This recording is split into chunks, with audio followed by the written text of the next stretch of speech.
चलिए नमस्कार दोस्तों, स्वागत है आप सभी का। और आप सभी के लिए मैं डेली प्रैक्टिस सेट लेकर आ रहा हूं। तो ये आज आपका सेट नंबर 15 है। इससे पहले मैंने आपको 14 प्रैक्टिस सेट करवा दिए हैं एसएससी जीडी के। जिन्होंने नहीं देखे हैं वो चैनल पर जाकर देख लेना और चैनल को जरूर सब्सक्राइब कर लेना, जिससे आपको 120 सेट हिंदी के और 120 सेट जीके के आपको कंप्लीट मिल जाएंगे। तो जो नया है चैनल को सब्सक्राइब करके हमसे जुड़ना चाहते हैं तो इस नंबर पर व्हाट्सअप करके जुड़ सकते हैं। 9753749986 पर मैसेज करके जुड़ सकते हैं। चलिए पहला क्वेश्चन है, जैविक आवर्धन के बारे में कौन सा कथन गलत है। किसके बारे में? जैविक आवर्धन के बारे में आपको गलत कथन बताना है कि कौन सा आपका कथन गलत हो जाए।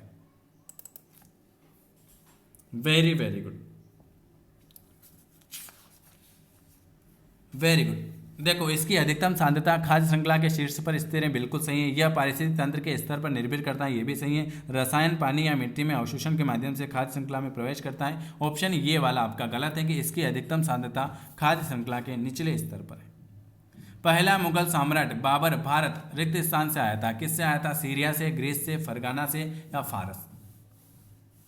तो बाबर ने 1526 ईस्वी में पानीपत को पहली लड़ाई में इब्राहिम लोदी को हराया था और मुगल साम्राज्य की स्थापना की थी। बाबर का जन्म आंदीबाज फरगाना घाटी आधुनिक उज्बेकिस्तान में हुआ था।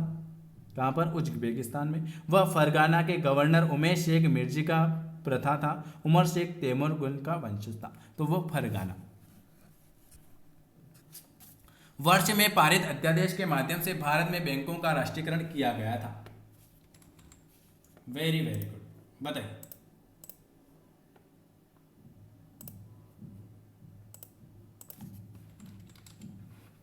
वाह। रिक्त स्थान वर्ष में पारित अध्यादेश के माध्यम से भारत में बैंकों का राष्ट्रीयकरण कब किया गया था? तो वो किया गया था आपका तीसरे नंबर का 1969। चलिए अगला क्वेश्चन क्या लिखा हुआ है, स्वतंत्र भारत का पहला केंद्रीय बजट किसने प्रस्तुत किया? स्वतंत्र भारत का पहला केंद्रीय बजट किसने प्रस्तुत किया? Very IMP question. वो किया था आर.के. षणमुख चेट्टी। स्वतंत्र भारत का पहला केंद्रीय बजट वो जो किया था आर.के. षणमुखन चेट्टी। भारतीय उपमहाद्वीप में सबसे पुरानी पर्वत श्रेणी कौन सी है? भारतीय उपमहाद्वीप में सबसे पुरानी पर्वत श्रेणी कौन सी है? अरावली। भारतीय उपमहाद्वीप में सबसे पुरानी पर्वत श्रेणी जो है अरावली है, 5वें नंबर का। अरावली की लंबाई है 1100 किलोमीटर है, जो दिल्ली से अहमदाबाद तक फैली हुई है। अरावली श्रेणी में उच्च बिंदु को गुरु शिखर कहा जाता है जो माउंट आबू में स्थित है। शेषा सदन, कर्मभूमि और गबन किस हिंदी लेखक की श्रेष्ठ कृतियां हैं? सेवा सदन, कर्मभूमि और गबन किस हिंदी लेखक की श्रेष्ठ कृतियां हैं? प्रेमचंद्र की। किसकी हैं? सेवा सदन, कर्मभूमि और गबन जो हैं वो प्रेमचंद्र की श्रेष्ठ कृतियां हैं। जनवरी 2019 तक छत्तीसगढ़ के मुख्यमंत्री कौन थे और अभी छत्तीसगढ़ के मुख्यमंत्री कौन है ये भी बताना है। तो भूपेश बघेल थे। और अभी कौन है? कमेंट करके मुझे बताना कि अभी छत्तीसगढ़ के मुख्यमंत्री कौन है। कौन सा रोग बैक्टीरिया से होगा? कौन सा रोग जो होगा वो बैक्टीरिया से होगा?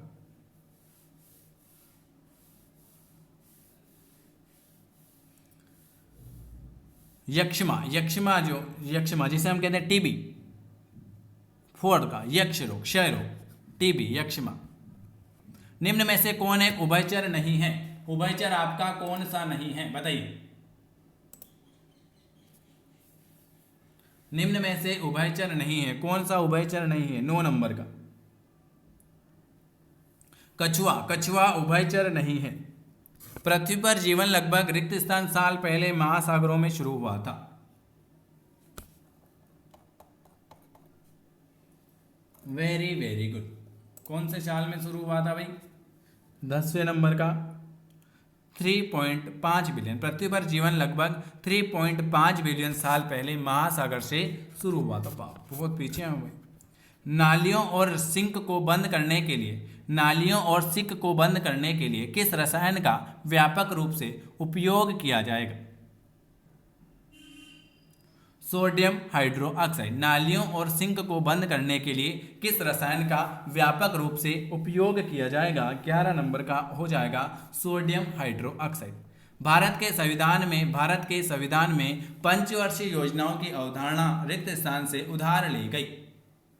भारत के संविधान में पंचवर्षीय योजना किस अवधारणा से उधार ली गई? वाह। रूस से भारत में पंचवर्षीय योजना सोवियत रूस से उधार ली गई। पंचवर्षीय योजना पहली बार रूस में महासचिव जोसेफ स्टिल द्वारा 1928 में लागू की गई थी। कई देशों ने भारत सहित एक व्यापी को अपनाया था। यह भारत में पहली बार 1951 में भारत के पूर्व प्रधानमंत्री जवाहरलाल नेहरू द्वारा शुरू की गई थी। पंचवर्षीय योजना 1951 में शुरू हुई थी। भारत में वित्तीय वर्ष को किसके बीच माना जाता है? वित्तीय वर्ष अभी आने वाला है फिर 13 नंबर का, वेरी गुड। 1 अप्रैल से 31 मार्च ये वित्तीय वर्ष होता है। वार्षिक सूरजकुंड शिल्प मेला किस राज्य में आयोजित किया गया? वार्षिक सूरजकुंड शिल्प मेला किस राज्य में आयोजित किया गया? 14 नंबर का, हरियाणा में। किस में? हरियाणा में। वार्षिक सूरजकुंड शिल्प मेला जो है वो हरियाणा में। किसी गिरफ्तार व्यक्ति के मौलिक अधिकार पर संविधान और आपराधिक कानून के अनुच्छेद 22 के संबंध में कौन सा कथन सही नहीं है? 15 नंबर का। तो जिस व्यक्ति को गिरफ्तार किया जा रहा है उस अपराध की गिरफ्तारी के समय सूचित किया जाना अधिकार है, बिल्कुल सही। 15 साल से कम उम्र के लड़के और महिलाओं को केवल पूछताछ के लिए पुलिस स्टेशन नहीं बुलाया जा सकता, ये भी सही। गिरफ्तार के 24 घंटे के भीतर मजिस्ट्रेट के सामने पेश होना अधिकार है। पुलिस हिरासत में किए गए बयानों को आरोपी के खिलाफ सबूत के रूप में इस्तेमाल किया जा सकता है, नहीं, ये गलत है। किस टीम ने रणजी ट्रॉफी अधिकतम बार जीती है? किस टीम ने? सौराष्ट्र, तमिलनाडु, मुंबई या विदर्भ? मुंबई। रणजी ट्रॉफी को पहले भारत के क्रिकेट चैंपियन का नाम दिया गया। 4 नवंबर 1934 को चेपाक में तत्कालीन मद्रास और मैसूर के बीच पहले रणजी मैच खेला गया। मुंबई ने 1958, 59, 72, 73 तक 15-1 के बाद जीत सहित 41 जीत के साथ टूर्नामेंट को सबसे अधिक बार जीता है मुंबई। प्रति व्यक्ति ग्रीष्मकालीन ओलंपिक पदक तालिका में कौन सा देश पहले स्थान पर है? कौन सा देश आपके पहले स्थान पर है? 17 नंबर का, फिनलैंड। कौन सा है? फिनलैंड। ब्रह्मपुत्र नदी को तिब्बत में तेसंगपो कहा जाता है, इसे बांग्लादेश में आप क्या कहते हो? इसे हम कहते हैं बांग्लादेश में जमुना कहते हैं। क्या कहते हैं? जमुना कहते हैं। चंद्रगुप्त मौर्य ने रिक्त स्थान को हराकर मौर्य साम्राज्य की स्थापना की। जो चंद्रगुप्त मौर्य का शासनकाल था 321 से 297 पूर्व, तो इसने नंद को चंद्रगुप्त मौर्य ने नंद को हराकर मौर्य साम्राज्य की स्थापना की। विक्टोरिया मेमोरियल कहां पर स्थित है? विक्टोरिया मेमोरियल ये है कोलकाता में। विक्टोरिया मेमोरियल जो है ये आपके कोलकाता में स्थित है। गिद्ध किस राज्य का नृत्य है? गिद्दा। गिद्दा किस राज्य का नृत्य है? 21 नंबर का। गिद्दा जो है वो पंजाब का नृत्य है। कहाँ का है? पंजाब का। भारतीय राष्ट्रीय कांग्रेस की पहली भारतीय महिला अध्यक्ष कौन थी? भारतीय राष्ट्रीय कांग्रेस की पहली भारतीय महिला अध्यक्ष कौन थी? सरोजिनी नायडू। कौन थी? सरोजिनी नायडू। निम्न में से कौन सा कथन लोकतंत्र के पक्ष में एक अच्छा तर्क नहीं है? लोकतंत्र के पक्ष में 23 नंबर का।